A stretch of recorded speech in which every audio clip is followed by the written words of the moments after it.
Every year on the anniversary of the Korvath raid, I traveled to Hollowmere and read the drowned roll aloud, and every year the mere gave me nothing back but its own quiet. The roll was a strip of oiled bark, 6 years soft-handled, listing every soldier of my border patrol who went into the water that night and did not come out. 19 names. I had known all 19 since they were children training in my own household guard. I read them each spring at the same flooded stump on the Mere's north shore, because it was the last ground anyone had stood on before the ambush scattered them into the reeds, and because grief that is never spoken aloud calcifies into something colder than grief. I would not let mine calcify, so I read. The 19th name on that roll was my husband's.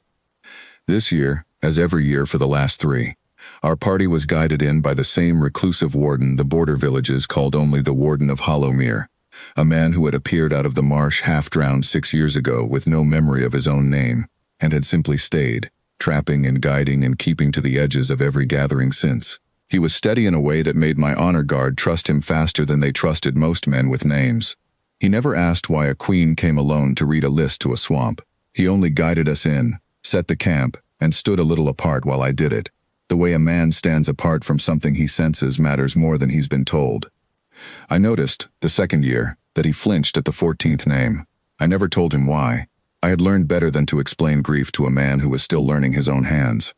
The border villages had their own stories about how he'd come to the Mere, washed up during a spring flood with fever sores on his wrists and no memory past the water, nursed a month by a fisher's family before he could hold a spoon steady. None of that surprised me.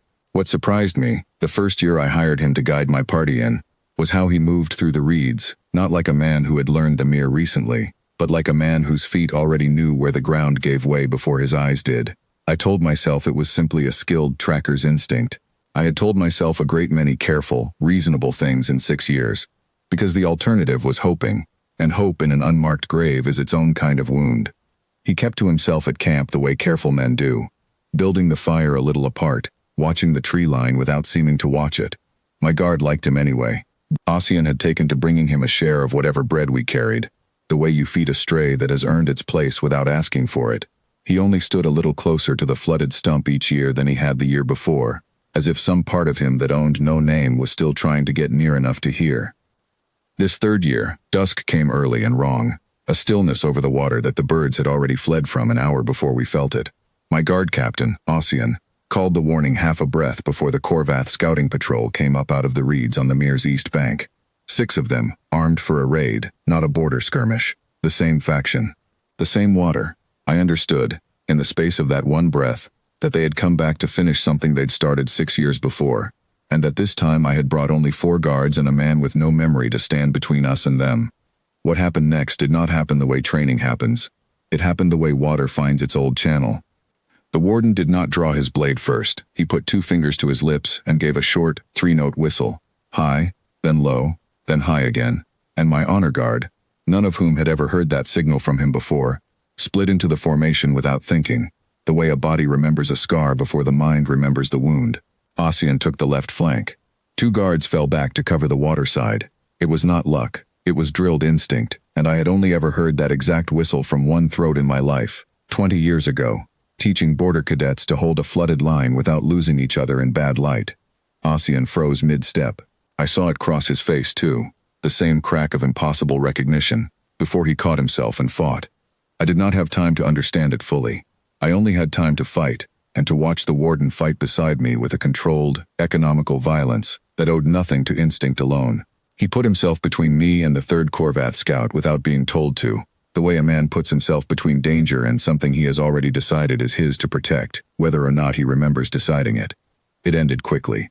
6 scouts against 5 defenders should not have ended in our favor, and it did only because whoever the warden had once been, he had once been very, very good at this.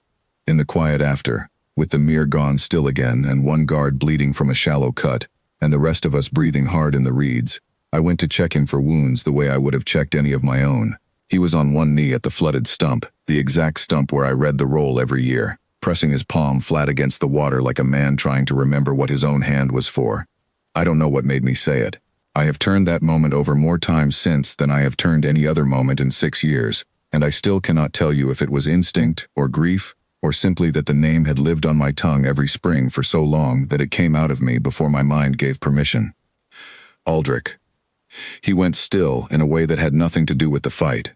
I said it again, quieter, Aldrich. And for the first time in 6 years, someone answered to it. He didn't answer with words at first. He turned his head, slowly, the way a man turns toward a sound he has heard before but can't place, and looked at me the way you look at a face you have been trying to remember the shape of for a very long time, without knowing that was what you were doing. His hand was still flat against the water. I watched something move behind his eyes that I can only describe as a door swinging open onto a room that had been shut so long the air inside had gone strange. "That whistle," Ossian said behind me, voice cracked. "That was his. That was—" He stopped himself, because he was looking at me, waiting to see if I would say it, and I understood that my whole guard had half known for 3 years, and never dared to hand me a hope that might be wrong. I knelt across from him in the mud, the way I had kneeled at that same stump 19 times a year for 6 years, reading names to water that never answered. "You taught that signal to border cadets before the raid," I said. "You taught it to me first, on our wedding tour, because you said a queen who couldn't hold a line in bad light had no business marrying a soldier." "I don't." His voice came out rough, unused to saying more than directions to trap lines and warnings about the tide. "I don't remember a wedding." "You will," I said, "because I intended to make that true, whatever it cost either of us. You remembered the whistle. You remembered how to stand between me and a blade before you remembered your own name. That's not nothing. That's the truest part of you, and it never left, even when everything else did." He looked down at the roll, still tucked in my belt, the bark gone soft as cloth from 6 years of handling. I drew it out and showed him the 19th line, his own name in my own hand, read aloud every spring to a swamp that I had believed, every single year, was only listening back in silence. "I read this every year," I told him. "I have read your name to this water for 6 years, out loud, because I refused to let you become the kind of grief that goes quiet. I didn't know I was reading it to you." He didn't answer that with words either. He reached out, carefully, the way a man reaches for something he isn't sure is solid, and closed his hand over mine where it held the bark roll, and for a long moment neither of us said anything at all, because there are recognitions too large for a first sentence to hold.